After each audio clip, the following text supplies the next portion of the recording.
7h56. Retrouvez les figures libres, présentées par la Caisse d'épargne, partenaire du développement des professionnels et des entreprises. Caisse d'épargne, vous être utile. Noël s'en mêle, Mathieu, ce matin en apprenant que les bistrots pourraient faire leur entrée au patrimoine culturel mondial de l'UNESCO. Oui, bonjour Patrick, bonjour Julie, bonjour Laurent Cabrol. Allô papa, Tango Charlie. Oui, allô papa Tango Charlie aussi, Laurent. Ce matin, en effet, après avoir longuement comparé les titres de la presse pour savoir lequel m'indifférait le plus entre, je cite, Stéphane Le Foll brigue la mairie du Mans, Oui. bien choisir son barbecue, Aussi. ou encore mais où est passé Laurent Wauquiez, Oui, je suis tombé dans Le Parisien sur cette pleine page dont le titre courageux n'était pas sans rappeler les grandes heures du journalisme engagé, puisque tel un J'accuse de Zola, l'interrogation claquait à la figure du lecteur, les bistrots bientôt à l'UNESCO.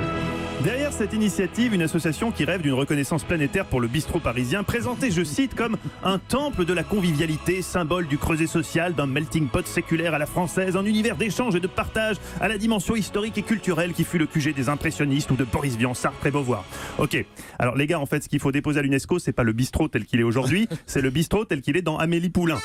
Ou, alors que vous squattez 2 places depuis 3 heures devant un expresso, un serveur attentionné se penche vers vous pour savoir, non pas si vous voulez régler, mais si tout va bien. Un serveur complice à qui vous pouvez vous confier quand ça ne va pas fort. Orage au désespoir. Elle est partie avec Robert. Allons, monsieur Cohen, une de perdue, 10 de retrouvée, surtout un bel homme comme vous, un journaliste célèbre, etc.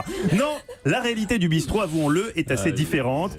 Déjà, le côté bistrot temple de l'émulation intellectuelle façon Sartre et Beauvoir. Aujourd'hui, si vous tendez l'oreille, on en est loin. La plupart des discussions, c'est plutôt... Quoi de neuf? Rien. Question service, c'est pas non plus le Pérou. Le bistrot, c'est le seul commerce où le client n'est pas roi. Le roi étant le tenancier ou la tenancière du bistrot qui se crispe dès que tu oses demander si c'est possible de remplacer des frites par des haricots verts.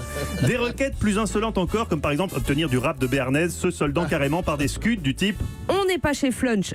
Enfin, question amabilité, c'est pas une légende. Le garçon de café parisien est souvent ronchon et les mauvais jours, il peut même être aussi cassant que Laurent Cabrol. Laurent Cabrol. La météo.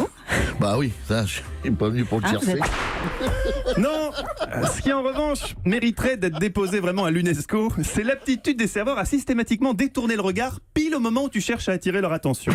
Le timing est toujours parfait, on pourrait appeler ça un dribble oculaire, une émarre de l'œil. Tu agites le bras, ton regard va croiser celui du serveur, mais par une sorte de 6e sens inhérent au serveur, il sent ton regard sur lui et paf, il se détourne vers un autre client qui lui n'a rien demandé, qui lit juste le Figaro accoudé au bar en s'exclamant « Si les aides sociales étaient efficaces, ça se saurait. T'es prêt à payer 14 € un œuf Morette, le type devrait courir vers toi avec des fleurs. Non, il te snob, l'air de dire ton argent ne m'intéresse pas. Bref, bonne chance quand même à cette candidature et bon week-end à tous les amis. Quoi qu'il paraît qu'il va pas faire très beau, il pleut. Même sur les Alpes frontalières, les Alpes jurassiennes. Oui, mais je crois qu'en revanche il fait beau sur les Pyrénées vosgiennes. C'est l'essentiel, Lolo. Europe 1.